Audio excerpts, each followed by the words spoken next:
여러분 안녕하십니까? 토요일 뉴스 와이드입니다. 네, 이제 총선이 20여일도 채 남지 않으면서 여야 모두 한 주간 경랑 속의 시간을 보내는데요. 한 주간 있었던 정치권 소식 네 분 모시고 자세히 짚어보도록 하겠습니다. 김지호 더불어민주당 부대변인, 박창환 전 장한대 교수, 송영훈 국민의힘 중앙선대위 대변인, 최수영 전 대통령직 인수위 전문위원과 함께합니다. 어서 오세요. 어서 오십시오. 예. 자, 네 분과 함께 가장 먼저 시청자분들이 제일 궁금한 게 이제 18일 남았거든요, 선거가. 지금 도대체 판세가 어떻게 돌아가는 것인가? 내가 사는 지역에서는 어느 당이, 어느 후보가 앞서고 가고 있는 것인가? 이번 주에는 굉장히 큰 일들이 많았습니다. 이종섭 호주 대사가 귀국을 했고요. 회칼 테러 논란이 있었던 황상무 수석도 자진 사퇴했습니다. 지지율이 상당히 요동쳤던 한 주였는데 네 분은 어떻게 좀 보고 있는지 좀 얘기를 듣겠습니다. 먼저 우리 OX를 한번 해보겠습니다.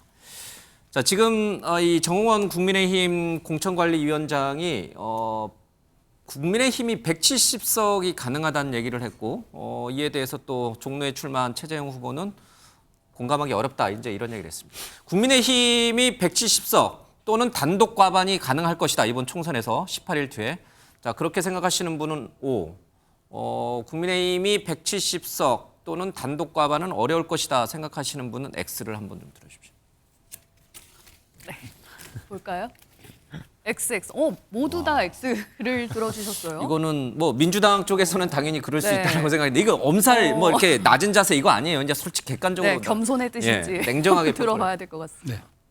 먼저 들어볼까요? 네. 왜 단독 과반 또는 170석이 불가능하다 국민의힘이 왜 그렇게 보고 지금 계세요? 최소한 단독 과반 혹은 170석을 이야기하려면 지금 수도권에서 접전지를 포함해서 국민의힘이 승기를 잡은 곳이 절반 이상이 돼야 됩니다.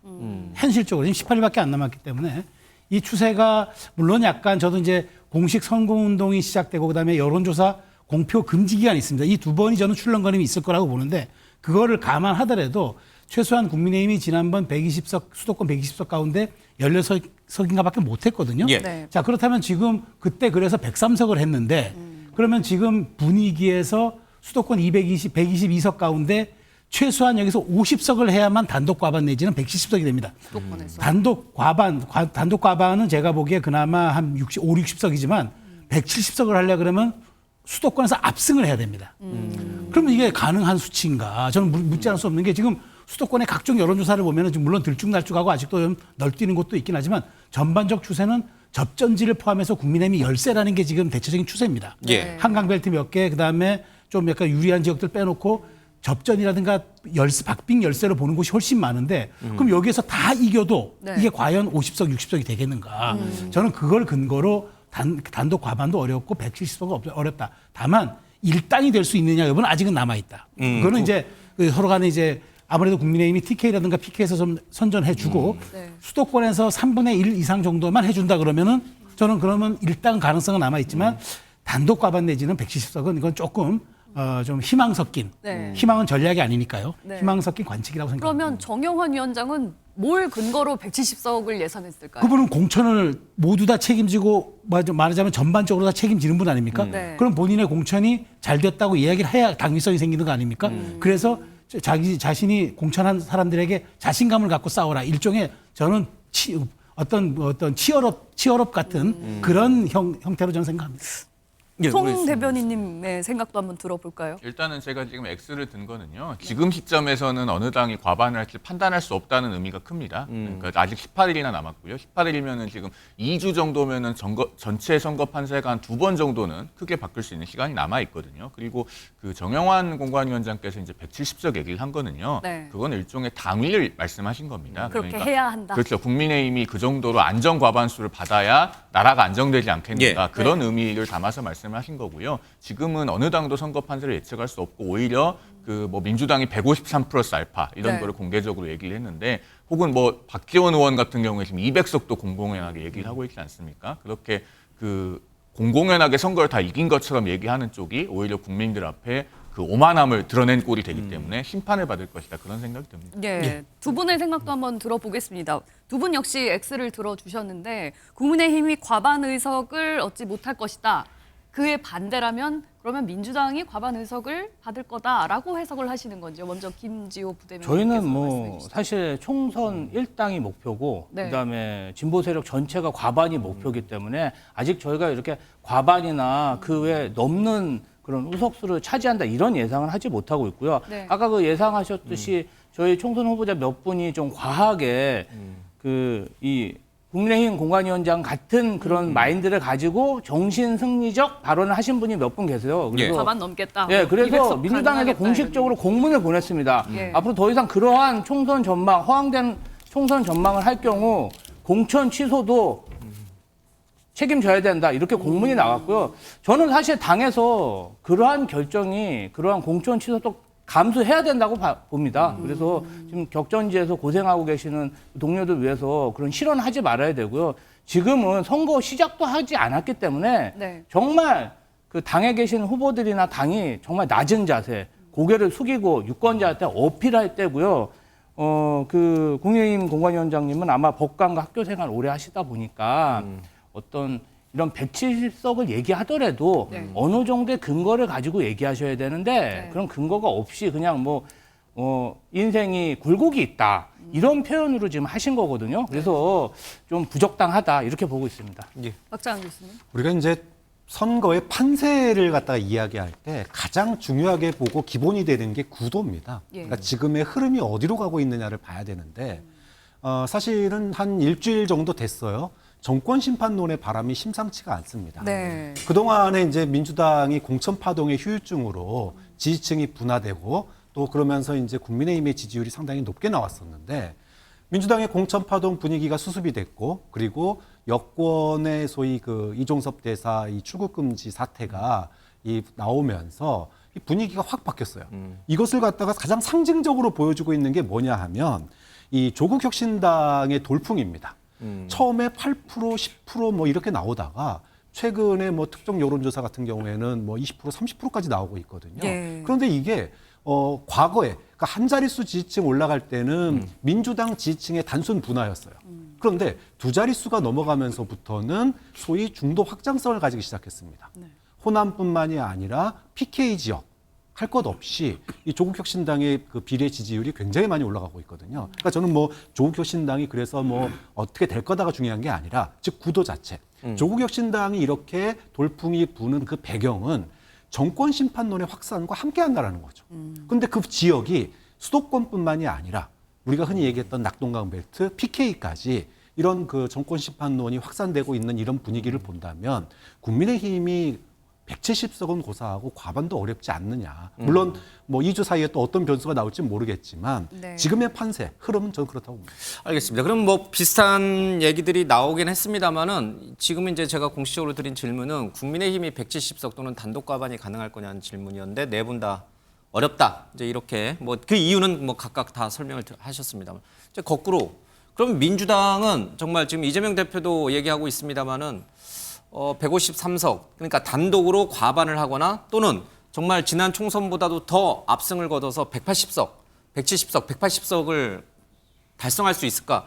이 전망을 거꾸로 한번 또 질문을 좀 드려보겠습니다. 자, OX로 다 같이 답해 주십시오. 민주당은 그러면 단독 과반이나 170석이 가능할까? 이것도 다 X예요? 박창환 교수님은 바꾸셨어요. 한 분은 네. O를 했고 세 분은 민주당 역시 170석이나 단독 과반이 어려울 거다 이렇게 봤지만 박창환 교수는 과감하게 O를 들었습니다. 네. 친명계는 아니시죠? 저는 당원 아닙니다. 자, 근거를 들어보겠습니다. 아까 말씀드렸다시피 이 정권 심판론의 흐름이 심상치가 않다. 그렇기 때문에 수도권뿐만 아니라 낙동강 벨트에서도 의미 있는 민주당의 표 결집 현상이 전 나타날 거라고 봅니다. 그리고 이거는 단순하게 이제 지역구뿐만이 아니라 비례에서는 조국혁신당의 바람이 정말 평생 민주당만 찍었던 분들이 최근에 보면 조국혁신당을 이번엔 찍겠다라고 하는 분이 의외로 많아요.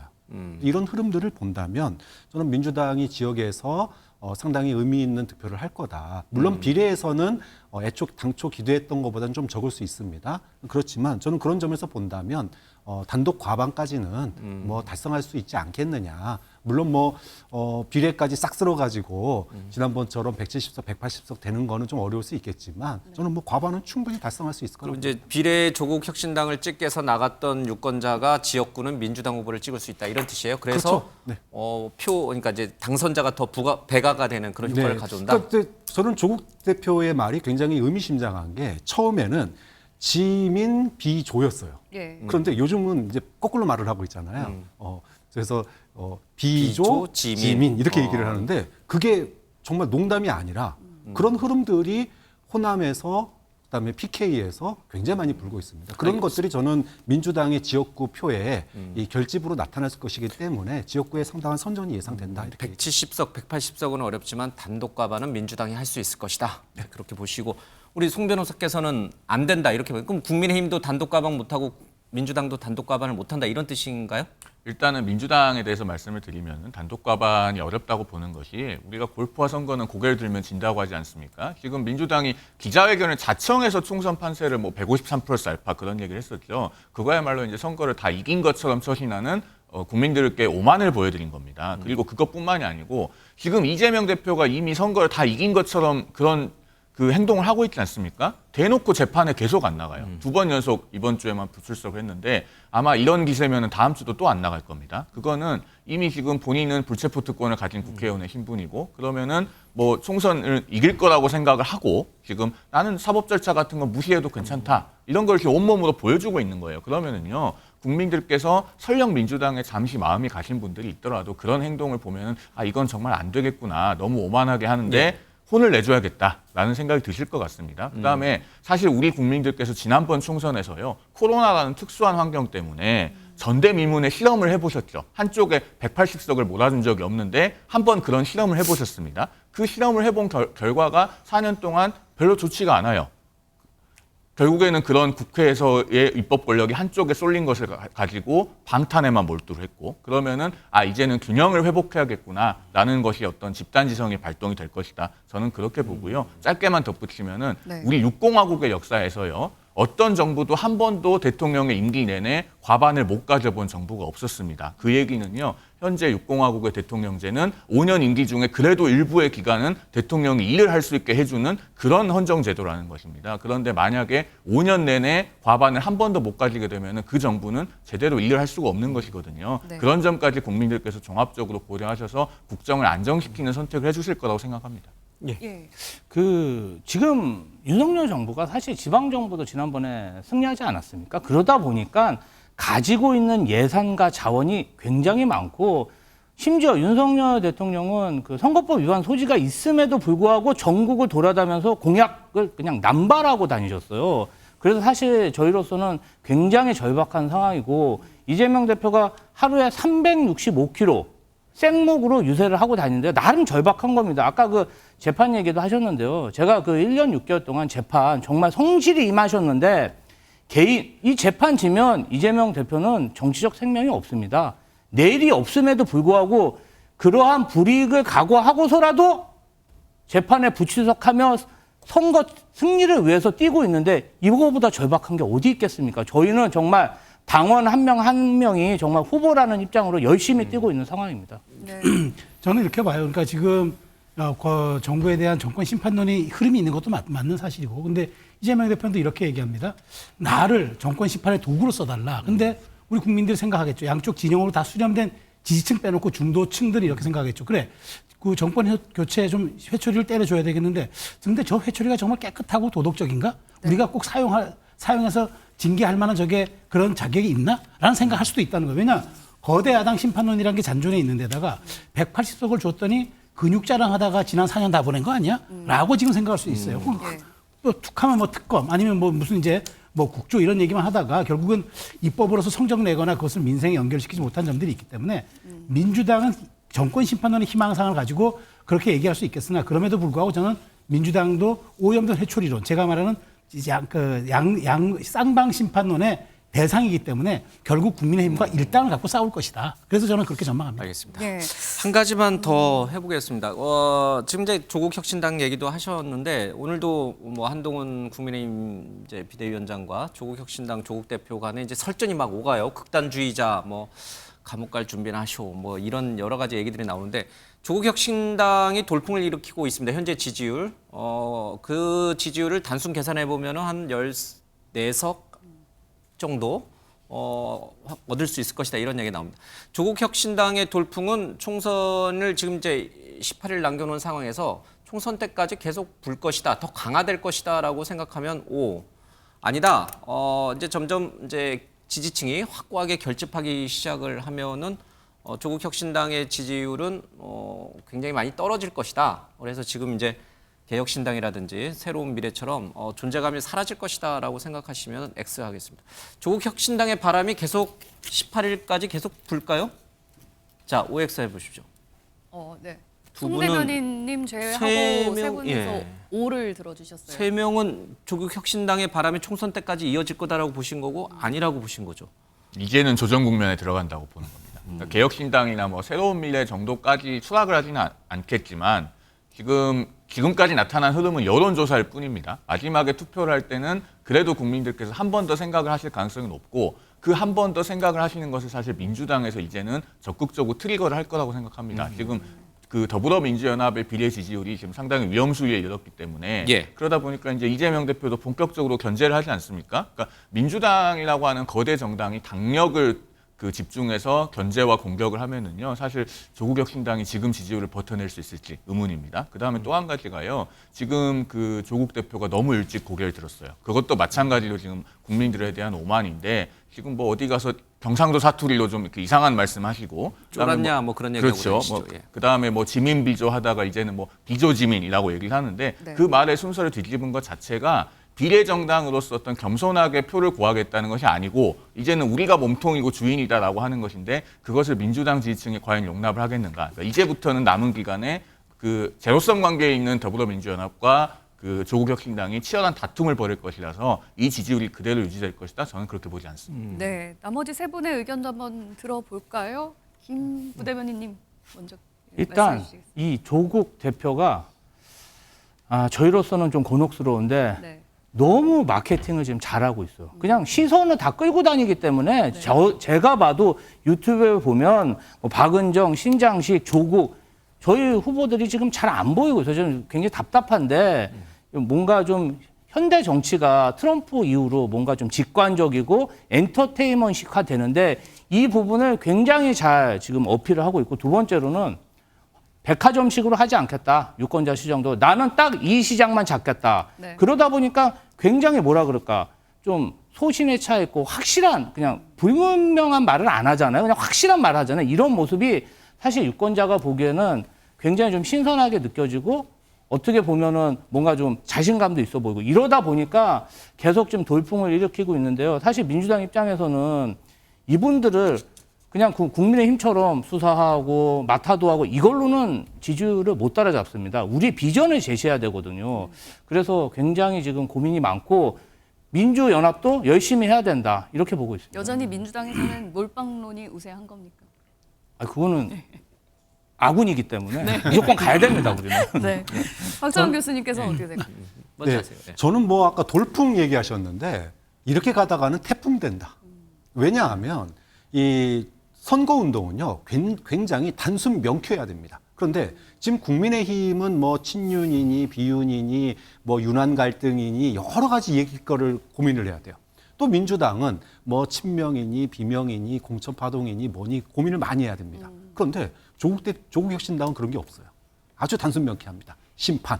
예. 심판. 이것만 얘기해요. 그런데 이게 처음에는 민주당 지지층 내에서 공천파동에 좀 실망을 느낀 분들이 이동을 했는데 이게 자체 눈덩이가 돼가지고 지금은 평상시에 정치에 무관심했던 무관심층, 예. 중도층 이런 분들이 조국 혁신당의 돌풍을 주목하기 시작을 합니다. 왜? 여기에는 다른 그 소위 무슨 뭐 개판이 뭐 권력이니 대선이니 이런 거 안 끼어들거든요. 아주 단순하게 윤석열 심판 요것만 끼어들기 때문에 저는 이게 지금 돌풍이라고 우리가 얘기를 하고 있는데 이거 이대로 가다가는 태풍 될 수도 있다. 이게 예, 민주당 지지층에서 실망한 지지자들이 옮겨간 게 아니라 정권에 저는 대한 심판론이 중도층과 우세해지기 심판론에 때문에 소위 옮겨갔다. 민주당이 앉지 못하고 있는 네. 그 심판론의 다수를 조국 혁신당이 쓸어갈 수 있다고 봅니다. 예. 알겠습니다. 최성윤.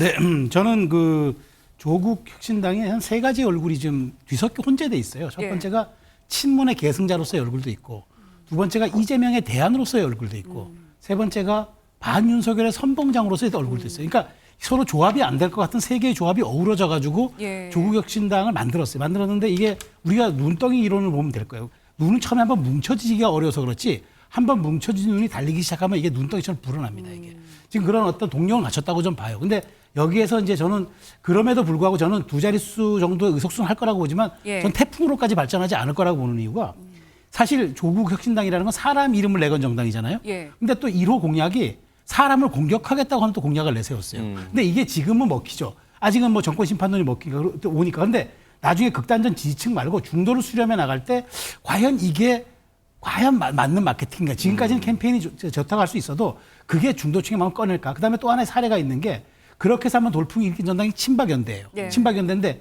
친박연대가 어떤 사람 이름을 내건 정당이잖아요. 근데 19대 국회 때 소멸됐어요. 그래서 저는 이번에는 어떤 유의미한 성적을 좀 낼지 모르겠지만 예. 다음에는 아마 소멸될 것이다. 그런데 저는 이 확장성보다는 어쨌든 지금까지 가져왔던 동력은 유지하겠으나 그걸 가지고 뭐 태풍으로까지 발전한다까지는 저는 동의하기 어려워서 일단 기세는 유지한다에 저는 제가 오를 한 겁니다. 조국 혁신당의 그 조국이 사람 이름 조국이에요? 국가 조국, 국가 민족 이름의 조국이에요? 조국이라고 뭐 바꾼 그거 걸로 아시면서 알고 묻는 거 아닙니까? 다 중의적 어법이라는 거다. 그러니까 공식적으로 한자를 어떻게 쓰는지 모르겠네요. 제가 조국의 보지 의미의 못해서. 조국입니다. 그건 이제 사람 우리나라의 이름의 조국이죠. 조국이에요, 확인해 우리나라의 조국인데 중의적 어법이라는 건 뭐 다 아시는 얘기 아니겠습니까? 네.